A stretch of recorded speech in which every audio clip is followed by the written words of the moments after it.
నమస్తే.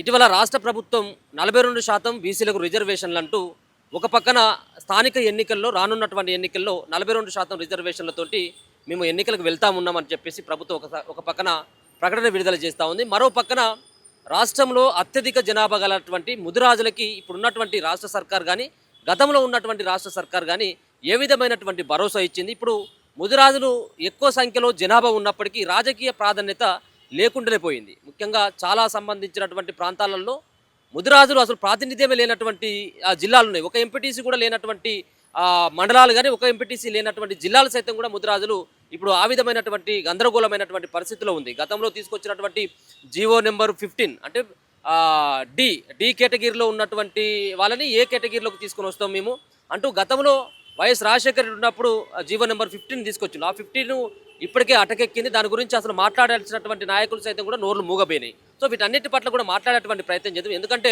ఇప్పుడు రానున్నటువంటి ఈ ఎన్నికలు చాలా బీసీలకు లాభం చేకూర్చేటువంటి విధంగా ఉంటాయని చెప్పేసి భావిస్తున్నప్పుడు దీంట్లో ముదిరాజులకు ఏ విధమైనటువంటి న్యాయం జరుగుతున్నది పెద్ద ప్రశ్న.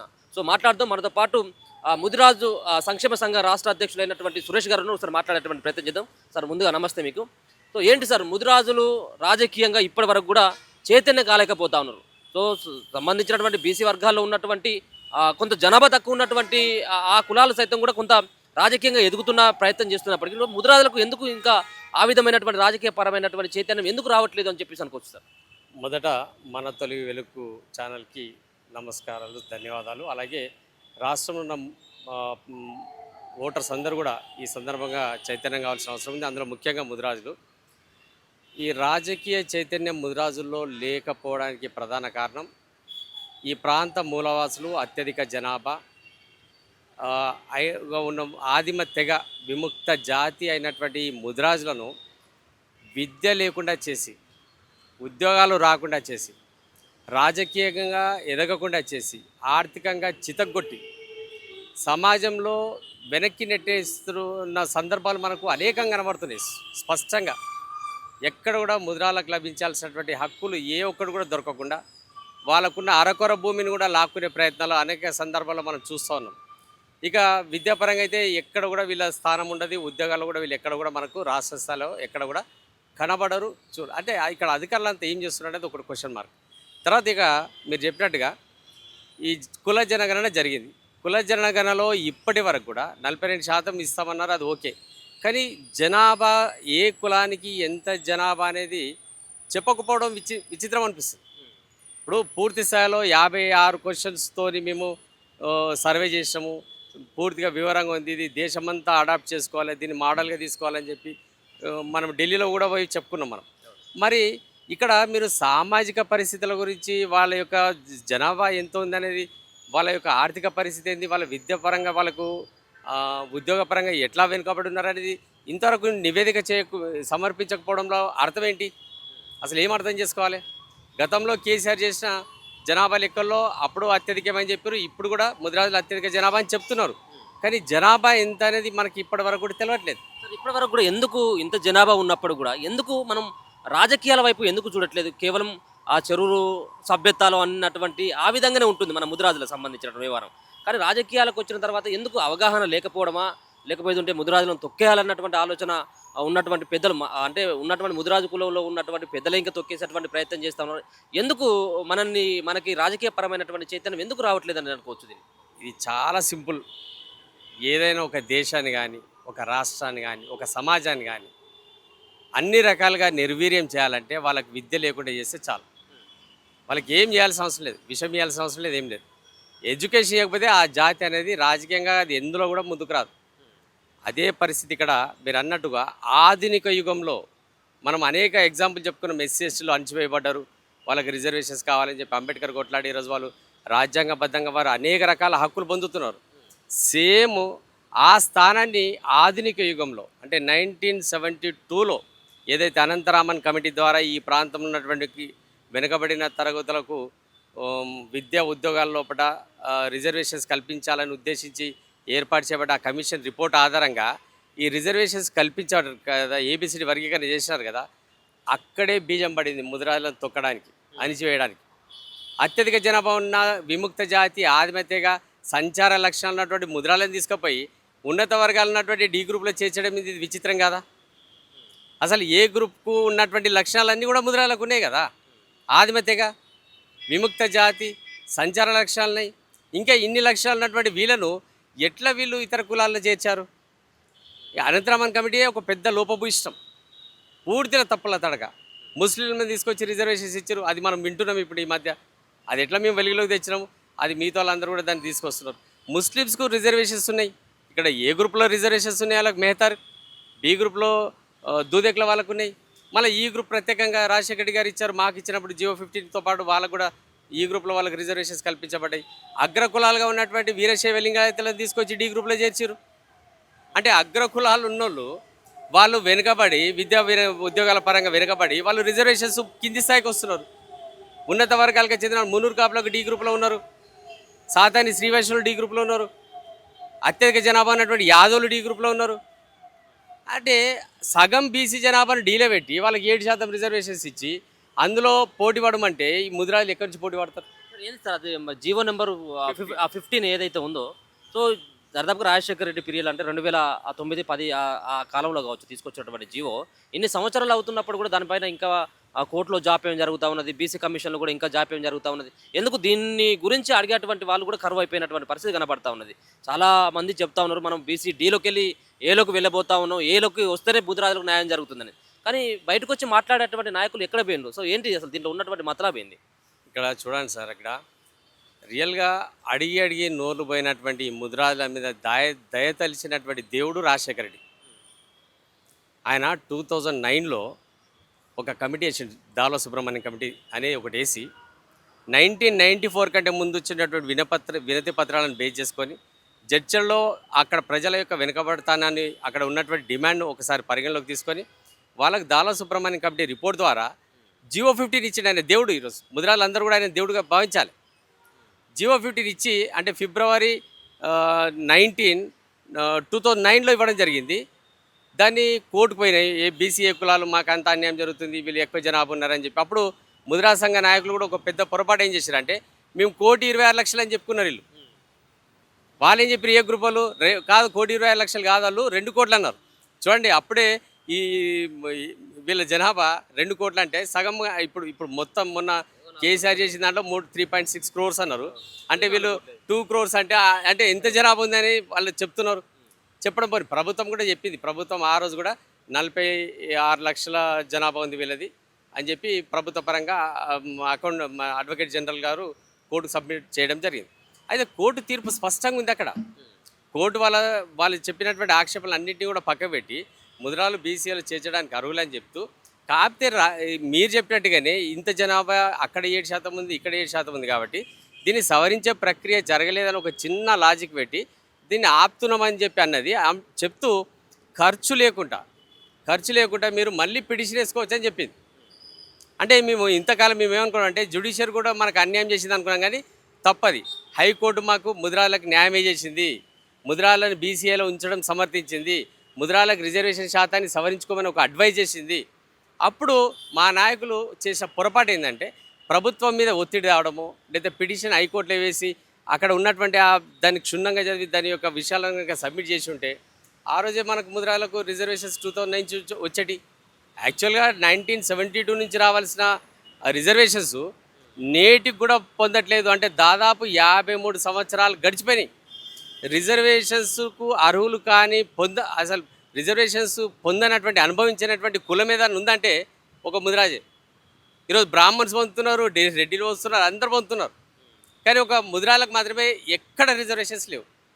అంటే వాళ్ళకు జ్ఞానం అనేది పెరగలే. సమాంతరంగా సమాజము యొక్క అభివృద్ధికి అనుగుణంగా వాళ్ళ జ్ఞానం పెరగలేదు కాబట్టి ఇక రాజకీయంగా వాళ్ళు ఎట్లా రాణిస్తారు? ఏంటి సార్, మనం బీసీ ఏలో చేరడానికి మనం ఏ విధమైనటువంటి ప్రయత్నాలు చేస్తే ఇప్పటికైనా మనం బీసీలో ఏలోకి వెళ్ళేటువంటి అవకాశం ఉంది? మళ్ళీ కోర్టుకు వెళ్ళాల్సినటువంటి అవసరం ఇప్పుడు జియో 15 తోటి మళ్ళీ మనం ఏమైనా అటువంటి పరిస్థితి మనం ఏలోకి వెళ్ళేటువంటి ఛాన్స్ ఉందా, లేకపోతే మళ్ళీ కొత్తగా స్టార్ట్ చేయాల్సినటువంటి అవసరం ఉన్నదా ఉద్యమం? మీరు చాట్ జీపీటీని కొట్టండి, ముద్రాలు బీసీఏలో ఉన్నాను అన్నట్టే చెప్తుంది. అసలు ఆల్రెడీ రాజశేఖర్ రెడ్డి ఇచ్చేసిండు. ఇప్పుడు మన రేవంత్ రెడ్డి గారు కూడా ముఖ్యమంత్రి అయిన తర్వాత ఆయన నోటి నుంచి అబద్ధాలు వినడం అనేది చాలా బాధ అనిపించింది.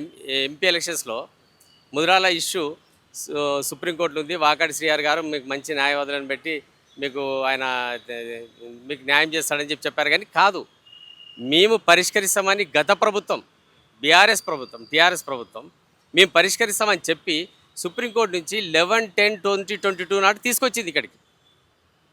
ఆల్రెడీ సుప్రీంకోర్టు కూడా ఏంది, జడ్జిమెంట్ క్లియర్గా ఉంది కాబట్టి అరే నాయన మీరు చూసుకోండి బాబు మీరు స్టేట్లోనే అని చెప్పి పంపించింది. అక్కడ ఎలాంటి పెద్ద అన్ని విషయాలు చర్చించలే. ఎక్కడ లేదు. కోర్టు నుంచి పూర్తి అనుకూలంగా ముద్రాలకు ఉంది. కోర్టు తీర్పు అనుకూలంగా ఉంది. మనకు బీసీ ఆల్రెడీ వచ్చింది, దాన్ని ఇంప్లిమెంట్ చేయడమే ఉంది ఇక్కడ అంతే. ఇంప్లిమెంట్ చేయమని చెప్పి మేము అనేకసార్లు ఒత్తిడి తీసుకొచ్చినా కూడా బీసీ కమిషన్ నిమ్మకి నీరెత్తనట్టుంది. గత ప్రభుత్వం 12 నెలల కాలం వేస్ట్ చేసింది. ఇప్పుడు ఈ ప్రభుత్వం కూడా మేము రేవంత్ రెడ్డి గారు మొదట ఎన్నికలకు ముందు ముద్రాలంటే జాలి ఉండే, కానీ ఇప్పుడు ఏమైంది, రేవంత్ రెడ్డి గారు కూడా ఏం చేస్తున్నారో ఏమైందో తెలియదు, కానీ దాన్ని పక్కకు పెట్టినట్టుగానే కనబడుతుంది. అయితే ఈ స్థానిక సంస్థల ఎన్నికల తర్వాత పరిశీలిస్తామనే ఒక మాట అయితే వస్తుంది. కానీ ఏదేమైనా కూడా ఇవ్వాల్సిన ఉద్యోగాలన్నీ ఇచ్చేసారు. ఇప్పుడు మళ్ళీ రేపు కొత్త నోటిఫికేషన్ రాబోతుంది, దాంట్లో కూడా అన్యాయం అవుతుంది. ఇక మళ్ళీ 10 ఏళ్ళ దాకా ఉద్యోగాలు లేవు. సార్ పోని విద్య అన్న దొరుకుతుంది మాకు, కనీసం విద్య అన్న మాకు. ఇప్పుడు మెడికల్ సీట్లలో ఏ గ్రూప్కు డి గ్రూప్కు దాదాపుగా 1,30,000 ర్యాంకు తేడా ఉందండి. ఏదైనా ఇప్పుడు ఆర్టికల్ 15/4, 16/4 ప్రకారం ఏం చెప్తుందంటే అందరికీ సమానమైనటువంటి అవకాశాలు కల్పించాలని చెప్తుంది. ఇక ఎక్కడ సమానం ఉంది? బి గ్రూప్ కంటే ఎక్కువ ర్యాంక్ వస్తే కానీ డి గ్రూప్లో కొట్టలేకపోతున్నారు. ఆ ఉన్నత వర్గాలతో ఎట్లా పోటీ పడతారు ఈ ముద్రాలు? వాళ్ళు విద్య పట్ల ఎట్లా ఆకర్షితులు అవుతారు? చదివించి భూములు అమ్ముకొని అమ్మి చేసినా కూడా వాడు ఏ ఉద్యోగం రాకపోయి, వానికి మెడికల్ సీట్ రాకపోయి, ఒక ఇంజనీరింగ్ సీట్ రాకపోతే వాడు ఏం చేస్తాడు? అరే నేనే చదువుకొని ఫెయిల్ అయినారా, నువ్వు చదవకని చెప్పి వానికి అడ్డమైన పని చేస్తాడు. పోనీ ఆ పని చేసుకొని బతుకుదామంటే కూడా ఈ మధ్య బయట దేశాల నుంచి అనేక మంది వ్యవసాయ కూలీలు వస్తున్నారు, హమాలీలు వస్తున్నారు. రేపు ప్రభుత్వం వెళ్ళి ఇక్కడ ఆధార్ కార్డు తీసుకుంటారు, ఇక్కడ ప్రభుత్వం ఇచ్చేటువంటి దినసరి కూలీలు కూడా వాళ్ళే మారుతారు. సో ఇప్పటికే ముదిరాజులని అన్ని విధాలుగా మేము ప్రభుత్వాలు ఆదుకుంటా ఉన్నాయి. ఒక పక్కన ఉచితమైనటువంటి చేప పిల్లలు ఇస్తూ ఉన్నాం, వెహికల్ ఇస్తూ ఉన్నాం, మేము వాళ్ళకి సపరేట్గా బడ్జెట్ పెడతా ఉన్నాం అన్నటువంటి ఒక ప్రకటనలు మనం రెగ్యులర్గా చూస్తూ ఉన్నాం. సో దాని ద్వారా ముదిరాజుల యొక్క జీవితాల్లో ఏమైనా మార్పులు వచ్చేటువంటి పరిస్థితి కనబడ్డదా ఇప్పుడు ఎన్ని సంవత్సరాలుగా? ఇవన్నీ అబద్ధాలు సార్. ముద్రాలకు 1972 నుంచి కూడా ఎలాంటి ఆర్థిక ప్రయోజనాలు కల్పించలేదు ఇక్కడ ప్రభుత్వాలు, నేటి కూడా కల్పించట్లేదు. ఇంకా వాళ్ళకున్న భూమిని లాక్కుంటున్నారు, చితగొడుతున్నారు, వాళ్ళని అన్ని రకాలుగా కేసులు పెట్టి అనేక రకాలుగా వాళ్ళని ఇబ్బందులకు చేస్తున్న సంగతి మీరు గుర్తించాలి. అయితే ఇప్పుడు 1970లో కొన్ని కులాలకు అప్పుడు 7-8 ఫెడరేషన్స్ ఇచ్చారు, అన్ని కులాలకు ఇచ్చారు. ముఖ్యంగా హౌసులలో కూడా అప్పుడు ఫెడరేషన్లో భట్రాజులో కూడా ఫెడరేషన్ ఇచ్చారు. మొన్న ముదిరాజ్ కార్పొరేషన్ ఒకటి క్రియేట్ చేశారు. ముదిరాజ్ కార్పొరేషన్ ఇచ్చి కూడా ఆయనకు హక్కు లేకుండా రాజీవ్ మిత్ర ఏదో దాని ప్రకారము అప్లై చేసుకున్న వాళ్ళకి, యువ వికాస్ నుంచి అప్లై చేసుకున్న వాళ్ళకి మాత్రమే వీళ్ళకు బెనిఫిట్స్ వస్తాయని చెప్తున్నారు. అది అరకొర బడ్జెట్ ఇచ్చి, అరకొర బడ్జెట్. ఇప్పుడు రాష్ట్రంలో 7 లక్షల కోట్ల అప్పు ఉంది అంటున్నారు. ఇప్పుడు 10 లక్షలు ఎంతో 12 లక్షలు ఎంతో తెలియదు మాకు. అందులో ముద్రాల జనాభా ప్రకారం చూస్తే 1,00,000 కోట్ల అప్పు ముద్రాల మీద ఉంటుంది. 5-10 కోట్లు కూడా ఇవ్వడానికి ఈ ప్రభుత్వాలు ధరిస్తలేవంటే ముద్రాల పరిస్థితి ఎంత దయనీయంగా ఉందని అర్థం చేసుకోండి. ఇంత జరుగుతున్నప్పుడు కూడా మీ సంబంధించిన సామాజిక వర్గాల్లో ఉన్నటువంటి లీడర్లు చాలామంది మంత్రులు అయినటువంటి వాళ్ళు ఉన్నారు, ఎమ్మెల్సీ అయినటువంటి వాళ్ళు ఉన్నారు, చాలామంది కూడా గొప్ప గొప్ప వాళ్ళు ముదిరాజు సంబంధించినటువంటి కమ్యూనిటీలో ఉన్నారు. సో వాళ్ళు ఏం సార్ ఇంత అన్యాయం జరుగుతూ ఉంటే కూడా ఎందుకు మరి వాళ్ళు గొంతెత్తట్లేదు, ఎందుకు వాళ్ళు ప్రభుత్వం పైన ఒత్తిడి తీసుకురావట్లేదు అని ఏం సమాధానం చెప్తారు? ఎక్కడున్నారండి? మంచి నాయకత్వాలను ఇక్కడ ఎంకరేజ్ చేస్తే కదా ఈ రాష్ట్ర ప్రభుత్వాలు. భారతదేశంలో 1948లో కలిసిన తర్వాత మంచి నాయకత్వాలను ఎంకరేజ్ చేయకపోవడమే ఇక్కడ ఉన్నటువంటి చాణక్య నీతి. ఈ ప్రాంతంలో ఒకప్పుడు హైదరాబాదు, సికింద్రాబాద్లో అత్యధిక జనాభా ముదిరాజులు, యాదవులు, గౌడ్స్. మరి ఇప్పుడు ఏమైంది? వీళ్ళది 8వ స్థానమో 10వ స్థానానికి వెళ్ళిపోయారు. బయట నుంచి వచ్చేసారు, ఆంధ్రాకేని వచ్చారు, నార్త్ ఇండియాకేని వచ్చారు. ఇప్పుడు ఉన్న పలంగా విపరీతంగా ఎక్కడి నుంచో ఊడిపడుతున్నారో తెలియదు, కానీ హమాలీలు వాళ్ళే అవుతున్నారు, వ్యవసాయ కూలీలు వాళ్ళే అవుతున్నారు, ఒక హోటల్ పోయిన వాళ్ళే ఉంటున్నారు, ఒక హాస్పిటల్ పోయిన వాళ్ళే ఉంటున్నారు, లిఫ్ట్ బాయ్లు వాళ్ళే ఉంటున్నారు, మన సర్వర్స్ వాళ్ళే ఉంటున్నారు. అంటే ఇక్కడ ముదిరాజులను ఏం చేశారంటే స్థానికంగా విద్య లేకుండా స్కిల్ లేకుండా చేశారు. రేపు సర్వర్గా కూడా హోటల్లో పని చేసుకొని బద్దామంటే కూడా సర్వర్ కూడా పనికిరాడు. మహిళలు పోషిస్తేనే ముదిరాజ్ యువత వాళ్ళు ఆ దినం గడుస్తుంది వాళ్ళకి. ముదిరాలు ఏంటంటే తెల్లబట్టలు వేసుకొని ఈ బానిస బతుకులే, నేటి కూడా బానిస బతుకులే బతుకుతున్నారు ముదిరాలు. మహిళల మీద టోటల్ డిపెండ్ అయి ఉన్నారు. ఇంత దరిద్రమైన పరిస్థితులు ఉన్నప్పటికీ కూడా ఇక్కడ రాజకీయ నాయకులు కావచ్చు, నాయకులు కావచ్చు, మేధావులు కావచ్చు, విద్యావంతులు కావచ్చు, అసలు ఏంది అధికారులు కావచ్చు, బ్యూరోక్రాట్స్ కావచ్చు, ఈ వెనుకబాటుతనానికి గుర్తించకుండా మనము ఈ మధ్య చూస్తున్నాం. మనం ఏది మన గుజరాత్ మార్వాడి గో బ్యాక్ నినాదాన్ని బయటికి తీసుకొస్తే ఉన్న పలంగా మార్వాడీస్కు అందరూ బయటకు వచ్చి సపోర్ట్గా మాట్లాడుతున్నారు. పార్టీలకు అతీతంగా ముఖ్యమైన నాయకులు కూడా మీడియాలోని కొన్ని ఛానల్స్ అయితే వాళ్ళని ఓన్ చేసుకుంటున్నారు. మరి ఇక్కడ ఉన్న స్థానికంగా ఉన్న స్థానికులు ఇక్కడ ఉన్నటువంటి మూలవాసులు వాళ్ళ గురించి ఎందుకు పట్టించుకోరు మీరు? వాళ్ళకి జరుగుతున్న అన్యాయం కనపడదా? ముద్రాల వెనుకబాటు ఉన్నారని చెప్తున్నారు మీరు. ఈ వెనుకబాటు కారణాలు మీకు తెలవట్లేదా? చూడండి, మీరు ఒకసారి డాటా తీయండి. మీరు యూడేస్లో మొత్తం విద్యార్థుల యొక్క రిజల్ట్స్ మొత్తం ఉంటాయి. ఎంప్లాయ్మెంట్ మీ దగ్గర చార్ట్ ఉంటుంది. ఒక సెక్రటరియట్ దగ్గర ఉన్నటువంటి మొత్తం సెక్రటరియట్లో ఉన్నటువంటి ఎంప్లాయీస్లో ముద్రాల శాతం ఎంతనో చూడండి మీరు ఒకసారి. టీచర్స్ తప్పించి అక్కడక్కడ టీచర్స్ తప్పించి ఎక్కడ కూడా ముద్రాజులు లేరండి. Thank you so much.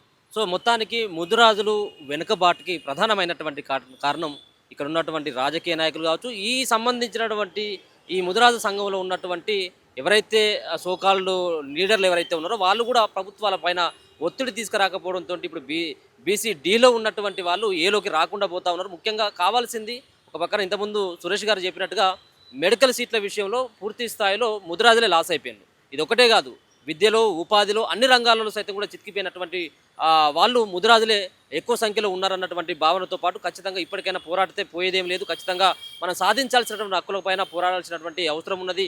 అన్ని ప్రభుత్వాలు చెప్తా ఉంటాయి, అందరు నాయకులు చెప్తా ఉంటారు. ముదిరాజులు రాష్ట్రంలో ఎక్కువ మంది, ఎక్కువ జనాభా, ఎక్కువ ఓటర్లు ఉన్నటువంటి వాళ్ళు ముదిరాజులు అని చెప్తున్నప్పటికీ కూడా బడ్జెట్ పెట్టడంలో కేవలం అరకొర బడ్జెట్ పెట్టి కేవలం కాలయాపన చేస్తూ ఉన్నారు. ఇప్పటికైనా ముదిరాజు సోదరులు, ముదిరాజులకు సంబంధించిన రాజకీయ నాయకులు ఇప్పటికైనా స్పందించాల్సినటువంటి అవసరం ఉందన్నటువంటి భావాన్ని సురేష్ గారు అయితే చెప్తా ఉన్నారు.